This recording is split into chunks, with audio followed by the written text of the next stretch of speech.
Salut à tous et bienvenue aujourd'hui pour un nouveau test sur audiocasque.fr avec la présentation du HyperX Cloud 2, donc la seconde génération de casque pour gamers de Kingston, avec au programme une compatibilité PS4, Xbox One, PC, Mac et mobile, et un son Dolby 7.1.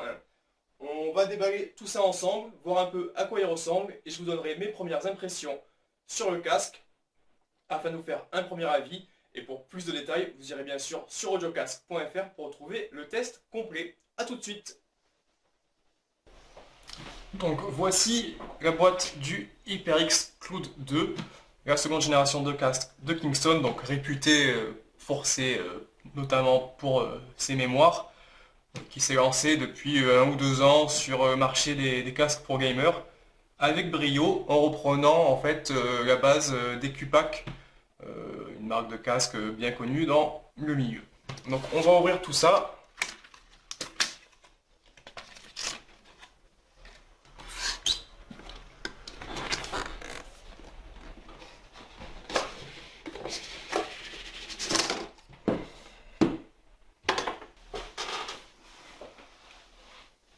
Donc la boîte du HyperX, on enlève.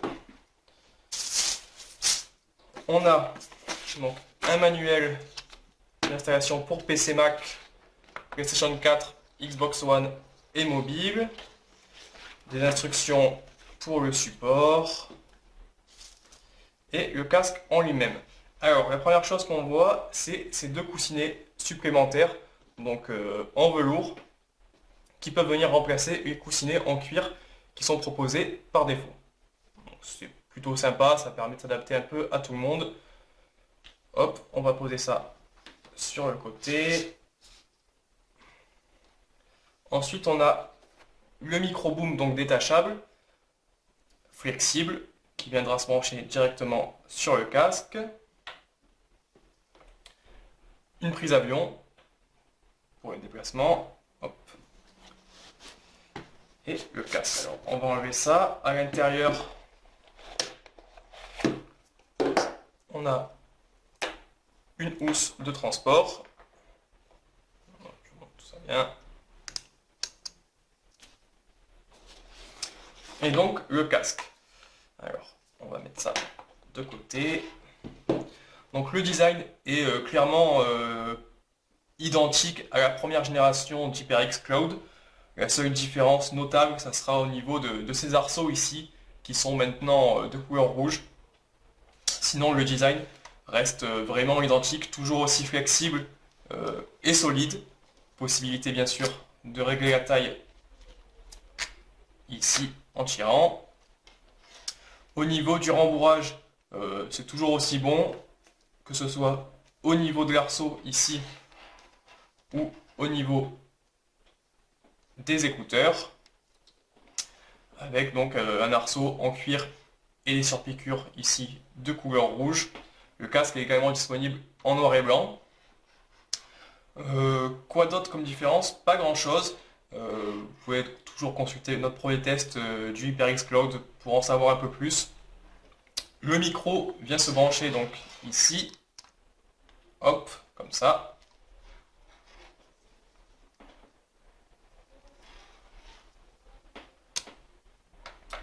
Et le casque viendra se brancher donc soit directement en 3.5 mm sur des mobiles ou des tablettes, soit en fait sur ce sorte de dongle USB en fait qui intègre une carte son et aussi une qui fait office de télécommande pour le HyperX Cloud 2. Donc maintenant, différence par rapport à la première version, une seule fiche ici pour le micro et l'audio, avant on en avait deux. Donc on va venir insérer hop, ici et le dongle qu'on viendra brancher directement en USB sur un PC ou sur un Mac. Pour venir un peu plus en détail sur ce dernier, il permet donc de gérer le volume sonore du casque et du micro, donc plus, moins ici, avec un bouton 7.1 pour activer le son Dolby, donc au milieu. Sur le côté, la possibilité de mettre le micro en sourdine et vous pouvez bien évidemment accrocher celui-ci à vos vêtements avec la petite pince ici. Voilà, c'est très simple d'utilisation, c'est pratiquement du plug and play, donc pas grand chose à dire par rapport à ça. Quoi de plus? Écoutez, on va tester tout ça pendant quelques jours, voir un peu les résultats sur des jeux, des films et de la musique, et on vous fait un bilan complet sur un article sur audiocasque.fr. Voilà pour la petite présentation rapide du Cloud HyperX 2. Donc on revient rapidement avec des détails plus complets et notre avis définitif sur ce casque. Voilà pour cette présentation du Cloud HyperX 2. Si vous avez des questions, n'hésitez pas à les poster dans les commentaires. Et bien sûr, à vous abonner à notre chaîne YouTube pour recevoir plus de vidéos. On va essayer de faire des tests un peu plus régulièrement comme celui-ci. Tous nos articles bien sûr sur audiocasque.fr. Vous pouvez aussi nous trouver sur notre page Facebook ou sur notre Twitter. Allez, salut à tous et merci.